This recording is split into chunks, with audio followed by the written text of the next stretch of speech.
bunya na katikati ya Ituri esali bambula ebele lelo CAA azalaki lisusu kokende kuna te kasi sikoyo tozongie.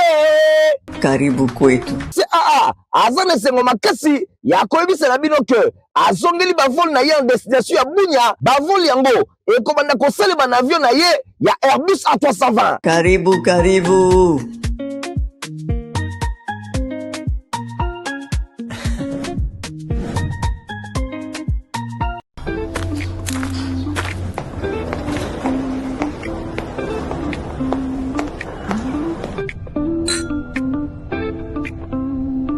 Reprise ya vol CAA na Kolwezi ezongi déjà à partir ya le 13 avril 2026. Bon réserver déjà ba place na bino.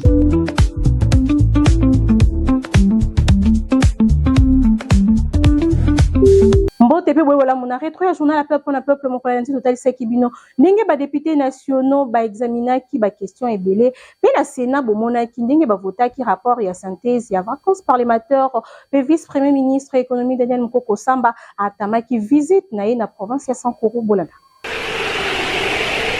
Les députés nationaux examinaki la question ebele et intérêt national au cours de la séance plénière Oyo et Salemaki week-end et l'équipe na chambre basse du parlement. Ils allaient marquer un exercice de contrôle parlementaire en action gouvernementale. Examen ya projet à loi Oyo et ils allaient autoriser prorogation ya état de siège dans la province ya Nord Kivu pe Ituri. Pe le sous étude ya texte stratégique Oyo ils allaient kolobela recherche scientifique pe technologique.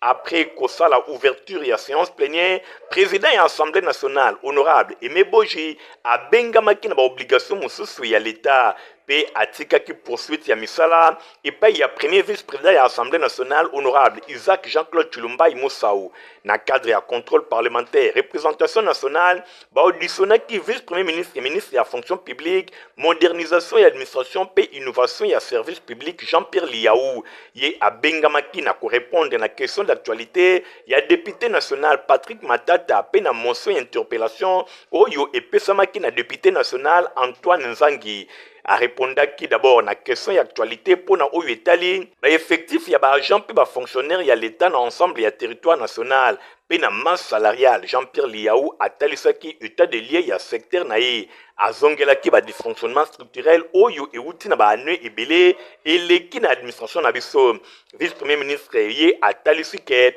ba réforme ebele ezali engagé depuis prise ya fonction na ye na 2021 mingi na ba opération ya assainissement ya fichier ya ba agent public pe eko permettre identification ya suppression ya ba cas ebele ya ba agent fictif pe a évokaki ba mission ya contrôle oyo ezalaki mené na ba différentes provinces yango etalisi ke ba agent ebele bazali irrégulièrement enregistré sans pièce justificative oyo ezali conforme pona oyo etali motion ya interpellation pona transfert ya numéro matricule ya ba agent public ya province ya Nord Ubangi.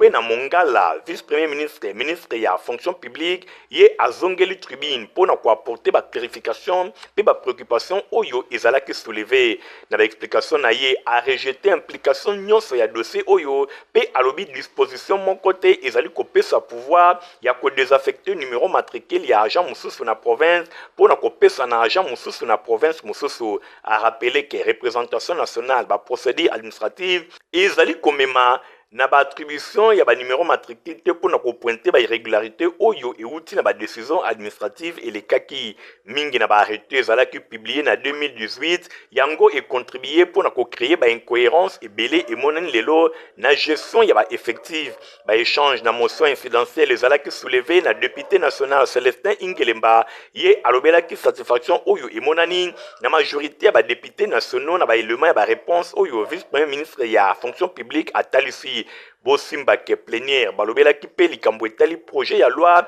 ya prorogation ya état de siège sur 386 députés nationaux ou ba participaki na vote 381 ba votaki oui pe 2 ba votaki contre pe 3 bango ba s'abstenaki boye adoption ya texte oyo esalemaki na majorité ya makasi. Na mission économique na province ya Sankuru, vice-premier ministre, ministre économie nationale, Daniel Mukoko Samba, a effectué qui yango na terrain mingi penza na Lodja dimanche 14 juin 2026. Objectif ezalaki ko identifier obstacle ya développement économique local oyo pe koluka ko proposer ba solution pour na kolongola partie oyo na enclavement.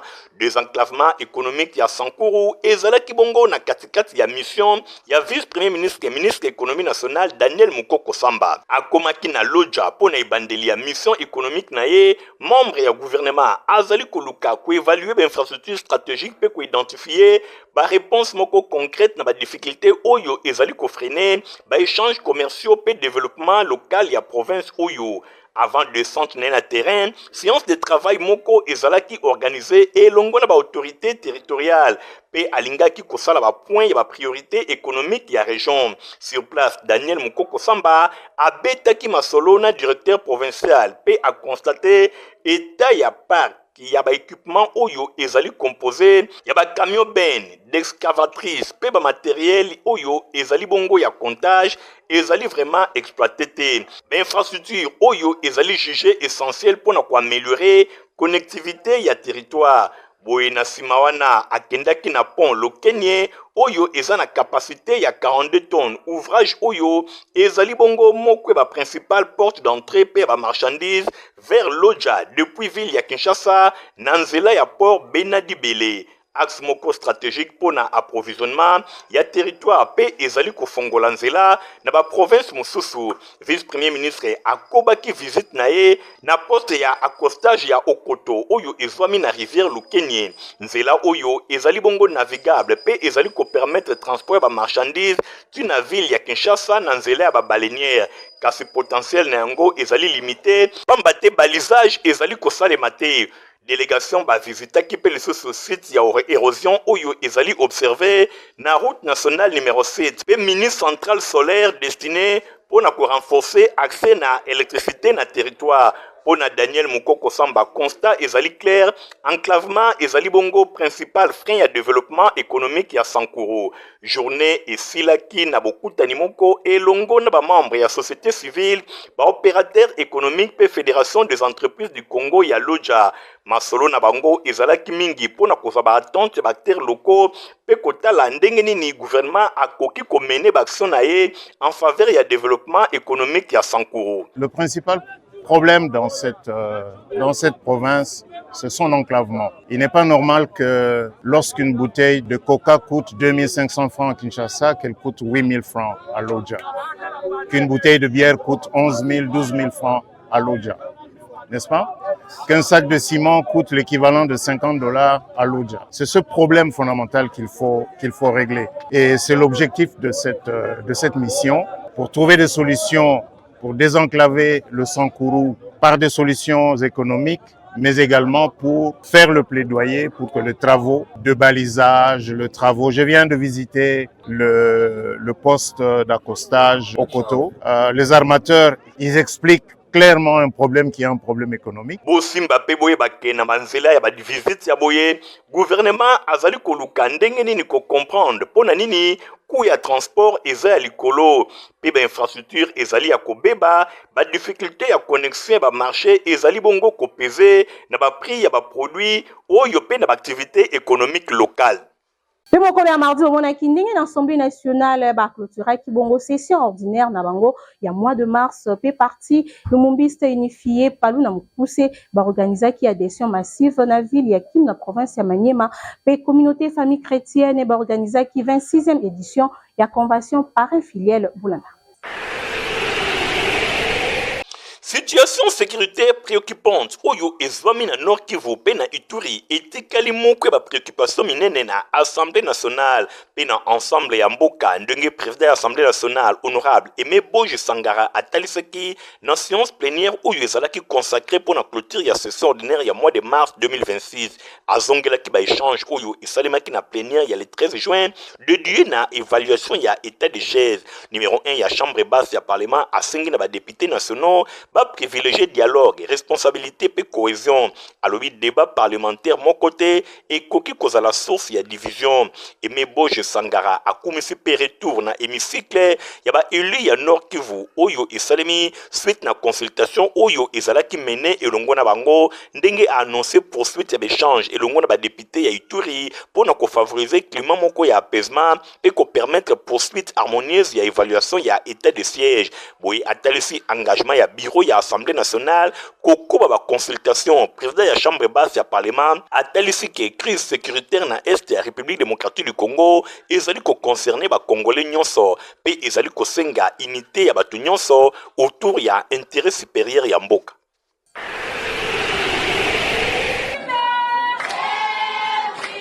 Otei maman, otei mokili mobimba di. Kindu tomber sans résistance pour femme forte avec une terreur avec un pacte idéologie.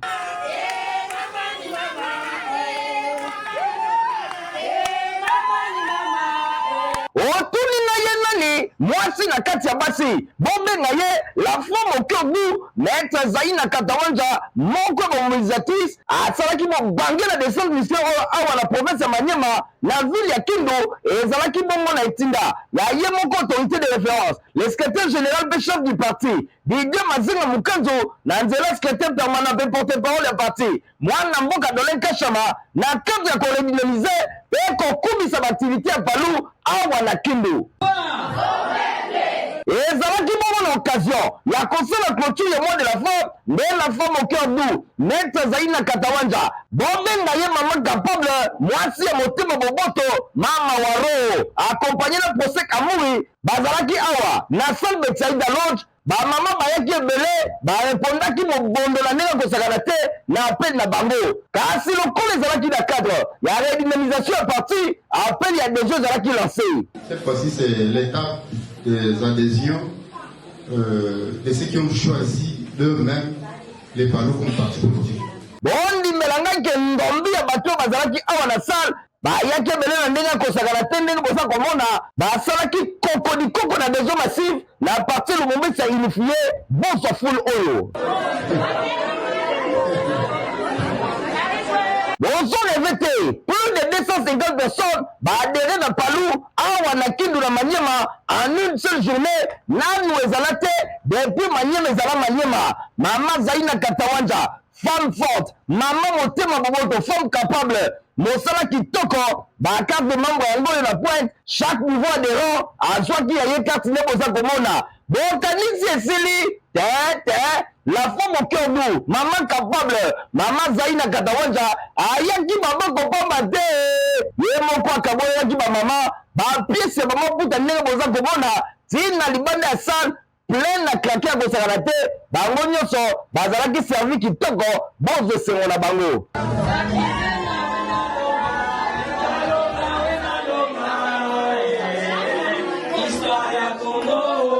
La souka, procès Kamoui, alonisaki lokole et là.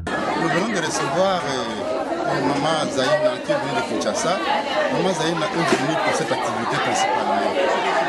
Elle a été recommandée par le chef du parti, l'excellence Didier Mazinga Mukanzo, ainsi que le secrétaire permanent porte-parole du parti, Dolen Kashama, à qui nous rendons vraiment les hommages pour le chef du parti, l'honorable excellence Didier Mazinga Mukanzo, pour avoir pensé au Maniema. Vous avez vu vous-même comment est-ce que les gens ont manifesté eux-mêmes la volonté d'arriver au parti. Ils étaient très nombreux. Les mots vraiment de remerciement et les mots d'encouragement à la dame Zaina qui vient de Kinshasa, parce qu'elle vient vraiment nous donner un souffle. Les encouragements, et surtout pour les femmes.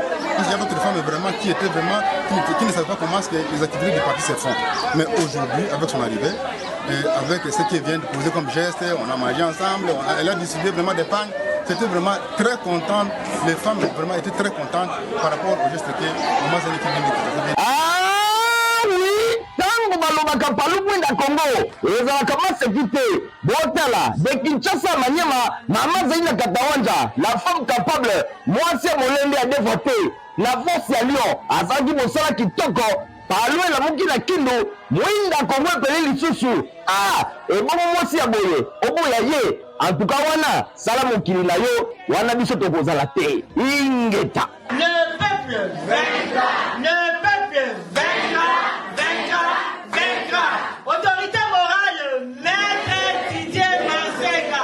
Autorité morale, maître Didier Maseka. tolonga mokolo ya mardi tokota bongo mokolo ya mercredi bomonaki ndenge président ya Assemblée nationale et honorable Emi Boji alansaki misala ya deuxième édition ya ba journée scientifique ya Kinshasa pe compagnie africaine d'aviation CR na mokuse afongoli ba vol na ya Kinshasa Bunya.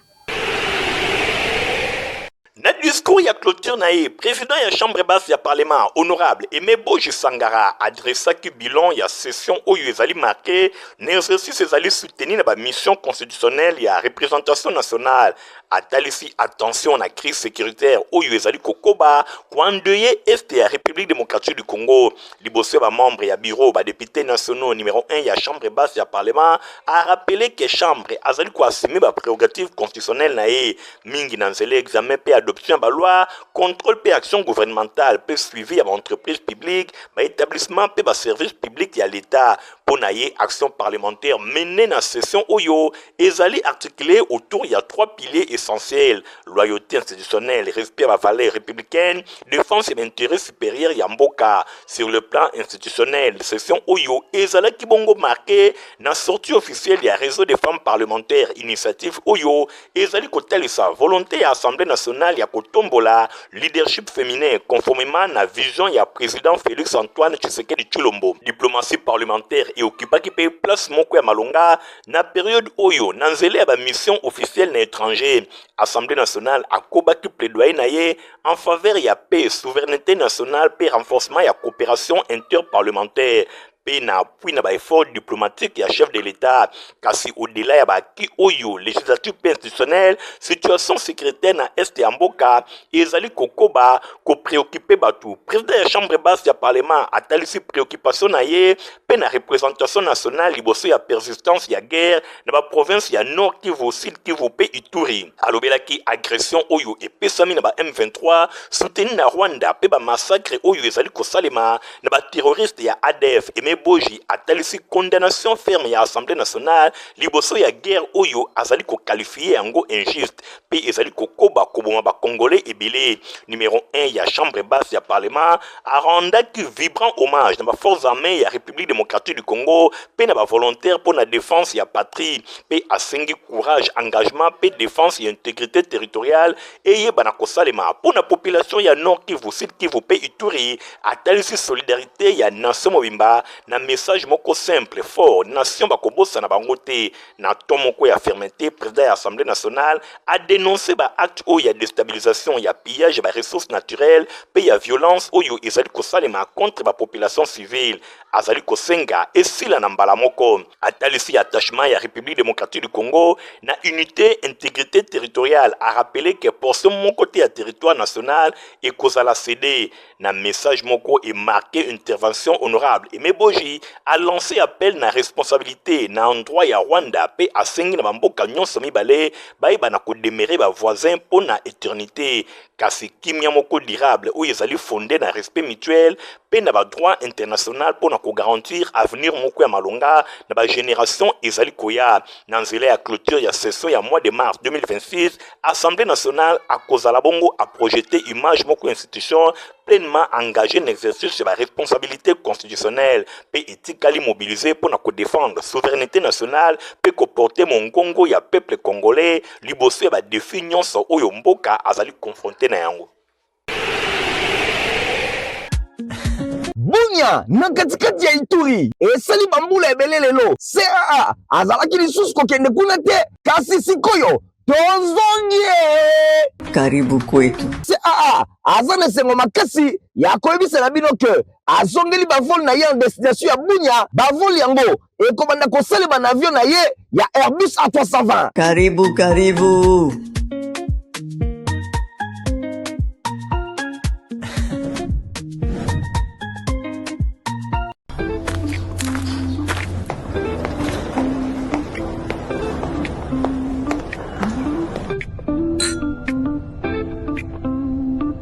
reprise ya vol CA1 na Kolwezi ezongi déjà à partir ya le 13 avril 2026. Bo réserver déjà ba place na bino.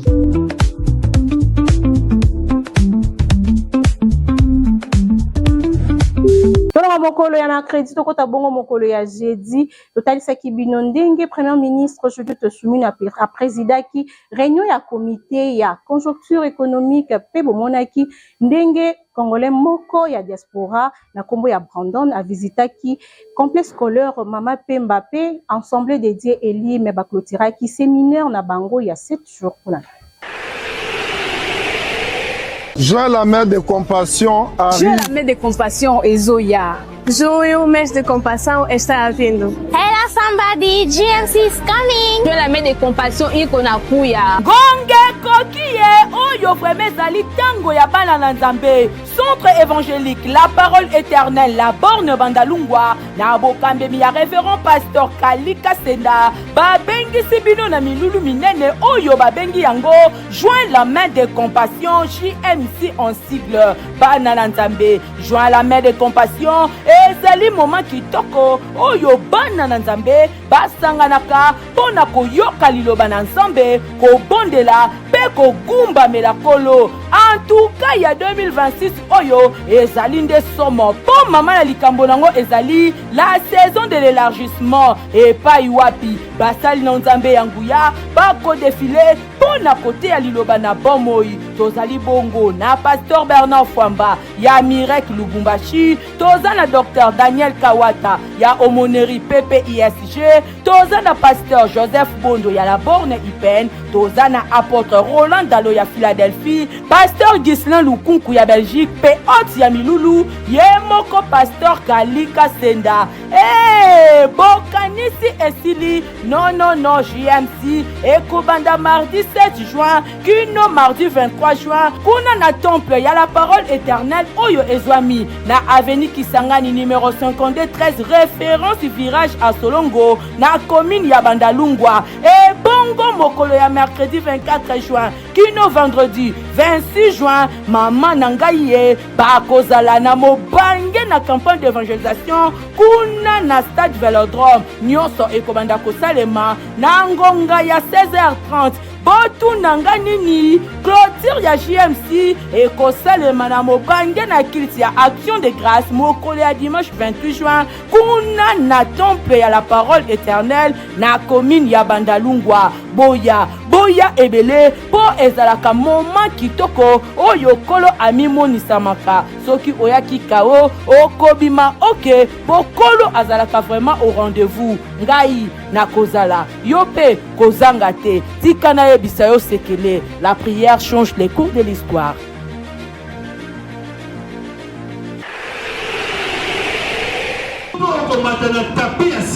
Bana ya Nzambe ya Assemblée de Dieu babengi Elim oyo ezwami na avenue Momboma numéro 40 na commune ya Kasavubu basukisaki séminaire biblique na bango pendant 7 jours mateya makasi eteyamaki awa na Assemblée de Dieu Elim oyo ekambamaka epai ya révérende pasteur Georgette Kapinga bosimba pe boyebake pendant 7 jours. Thème central ezalaki kia endetté nani akoti nyongo nani adefaki poete bilakeli mabe to bapasi ekomela ba génération oyo ya lelo nzokande ba parents ebile bakota banyongo na ndenge ya molili mikolo eleka to bamvula eleka. Pour na dernier jour ezalaki bongo dimanche 14 juin 2026 mosali na Nzambe Jires Ngandu ya Londres yende apalolaki sango malamu na bokonzi na Nzambe toujours na thème central qui a endetté. Boye pona mokolo ya suka a développé ce thème alobi il a payé nos dettes sur la croix, c'est-à-dire Jésus-Christ afutaki banyongo na biso na ekulusu a développaki na monkana na Matthieu chapitre 21 verset 28 et pa wapi nkolo Yesu atindaki bayekoli na ye tango bakomaki na Jérusalem alobi pene ya mboka Bethphage bokoma vers la montagne des Oliviers. Jésus-Christ alobi na badisciple na ye bokende na mboka oyo ezali liboso na bino mwana ya mpate pe mwana ya mpunda bakangi bango na singa bokende bozwa bango soki batuni bino bolobake kolo Yesu to mokonzi aza na bosenga na yango. Nzokande ezali pe ndenge moko na bana na Nzambe baye nyonso bakangamaki esenge esengeli bafungwa mapamba te nkolo Yesu aza na bosenga na bango alingi akomisa bango bisaleli na ye. Alobelaki pe na mokanda na 2 Samuel chapitre 9 verset 1 à 9 lisolo ya Jonathan elongo na David bondeko na bango bolingo na bango nde esalaki ke mokonzi David tango akomaki na ngbende na ye atuna soki na libota ya Saul eza na moto moko te oyo ye esengeli asalela bolamu ndenge Jonathan asalelaki ye. Nde Mephibosheth abénéficiaki na grâce oyo pamba te Jonathan oyo azalaki papa na ye asalaki bolamu donc toloba akotisaki David nyongo. David alingaki afuta nyongo yango lolenge moko pe bana na Nzambe esengeli bayebake nkolo Yesu afuta banyongo na biso na ekulusu toza lisusu ya kokangama te.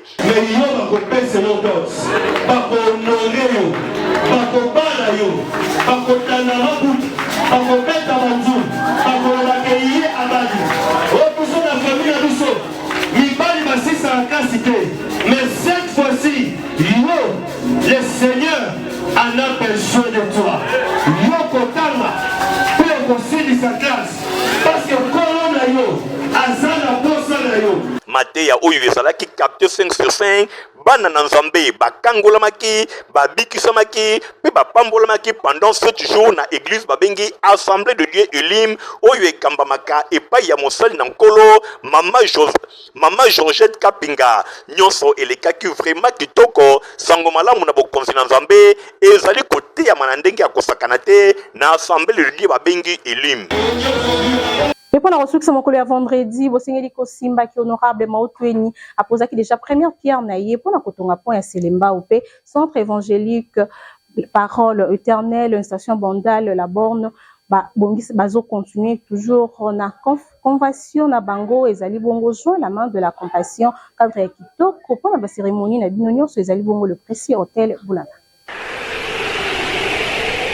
Misala malamu ezangaka te kobota mbuma na yango nzete na nzete ayebanaka na mbuma na ye. Honorable Mautweni Papa Selemba du les responsables azali kokoba se kokoba kosunga bana komini ya Selemba baiba pesaki confiance baiba tindaki na assemblée provinciale boyoka na sima ya kokire rivière Kalamu bisika na bisika. Honorable Mautweni azali tango nyonso na souci ya komona bien-être ya bana komini ya Selemba akitaki ye en personne awa toza na quartier babengi ngafani po na poser première pierre na kotonga pont oyo ekozala likolo ya rivière Kalamu po na relier sud ya Selemba pe ouest ya Selemba afin que population akatisaka na ndenge ya kitoko. Honorable Mautweni leader ya commune ya Selemba Papa Selemba azalaki accompagné na ba base na ya parti politique Alliance des Congolais progressistes et autorité morale Jean-Tiningo Bilambaka oyo honorable Mautweni azali pe cadre monene kuna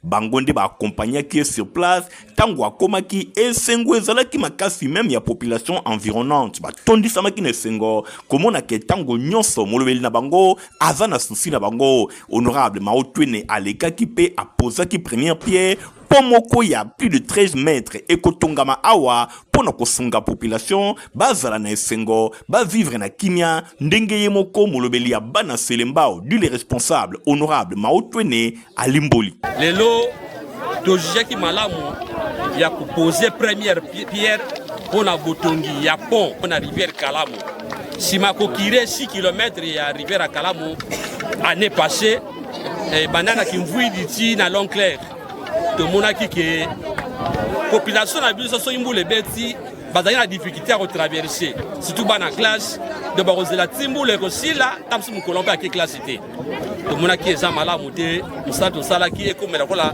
ngamo pona biso na mukie toza na ngoto bino no to kotika population ko te ko souffrir boité de ba moni biso lelo to ye ko poser première pierre pour musala ya construction ya pont ya longueur à 13 mètres et largeur il y a 1,5 mètre banda et nous avons profité de l'occasion oyo ko senga na gouvernement central la provincial pas qu'on repenser na babita na biso ya el oyo ko tongela ba mille de berge ndenge tongama na stade na Kalamu côté à stade Tata Raphaël et ko sala mutu ya malamu pour la population oyo loko la lobby to kena ki match ni na Portugal oyo nyoko la ba payer belé to profiter de l'occasion yo na esengo toza nango na ambiance toza nango président Fachi okanisa population ya Selembao otongela biso ba mire ebongi po bato yo bako vivre paisiblement esika na bango et puis Selembao eko développer boko ni makina Selembao de toza botaka kana nzela moko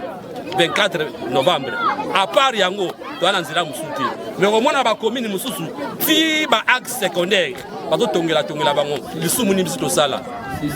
Voilà autre aussi yango wana. Bosimba pe boyeba ke esengo ezali makasi na bana ya Selembao pamba te pont oyo ya 13 mètres ya longueur et correlié sud na ouest ya commune ya Selembao awa na quartier Ngafani esengo ezali makasi population azali ko beta tolo tango nyonso pe alobi soki honorable Maoto nete nani lisusu azali te kaka ye moko.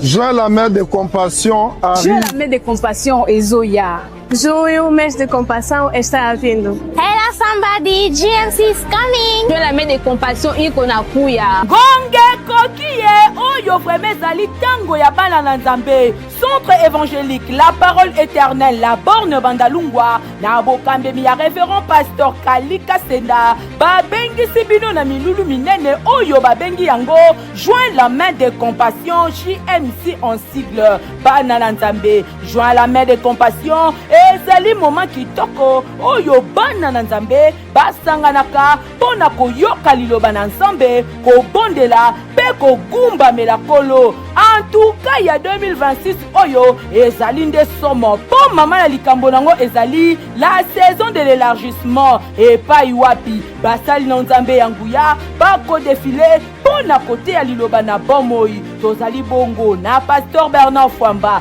ya Mirek Lubumbashi toza na docteur Daniel Kawata ya Omoneri PPISG toza na pasteur Joseph Bondo ya la borne Ipen toza na apôtre Roland Dalo ya Philadelphie pasteur Gislain Lukunku ya Belgique pe ot ya Milulu yemoko pasteur Kalika Senda bokanisi esili non JMC ekobanda mardi 7 juin kino mardi 23 juin kuna na temple ya la parole éternelle oyo ezwami na avenue Kisangani numéro 52 13 référence virage à Solongo na commune ya Bandalungwa bongo mokolo ya mercredi 24 juin kino vendredi 26 juin mama nangaye bakozala na mobange na campagne d'évangélisation kuna na stade Vélodrome nyonso ekobanda kosalema na ngonga ya 16h30 botu nanga nini clôture ya JMC ekosalema na mobange na kilti ya action de grâce mokolo ya dimanche 28 juin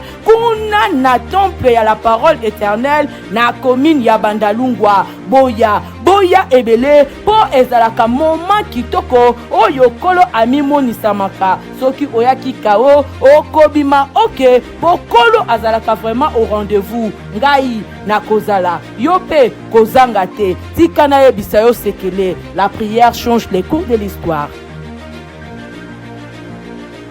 Merci pour la confiance et fidélité. Vous avez un bongo na journal Nabino, info rétro Nabino et commune souka. Ceux qui vous super qui n'ont pas sa merci na Igor Tinoise, avec qui bon on a simé la caméra, concours et simama qui est pas Nadine, à son appel grâce au bajuna peu zaka. Supervisé par Naïmo ko hérité, mapingi mina montage, tout ça qui bon on a fait presso, l'undombi botika malam. Au revoir. Bunya na katikati ya Ituri esali bambula ebele lelo CAA azalaki lisusu kokende kuna te kasi sikoyo tozongie Karibu kwetu. CAA aza na sengo makasi ya koyebisela bino ke azongeli bavol na ye en destination ya Bunya bavol yango ekobanda kosalema na avion na ye ya Airbus A320. Karibu.